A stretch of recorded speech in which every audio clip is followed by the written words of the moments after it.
तो क्या हो गया, ये मेरा छोटा बच्चा है, ये मेरी प्यारी सी गुड़िया है। गुड़िया नहीं है, पागल है।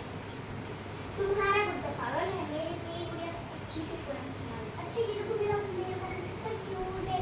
और ये साइड में तो देखो उसे क्या हुआ, मैं तो ऐसे पेली करती हूँ, कितना सुंदर लगता है। तुम्हारा कितना खराब लगता है, इसका टोपी का गंजे हो इसका बाल है। इसका पेज नहीं है, इसके तो गंदे हो गए। मेरे को लेके देखो कितनी कितनी तो अच्छी है। अभी रुक जाओ, मैं इसका कपड़ा निकाल के दिखाऊं। तुम अपनी गुड़िया का कपड़ा निकाल के दिखा दो, हम इसका कपड़ा निकाल। ये गुड़िया के तो वो भी है, उसकी टोपी भी है, वो पता नहीं कहाँ है, उसको निकालूं।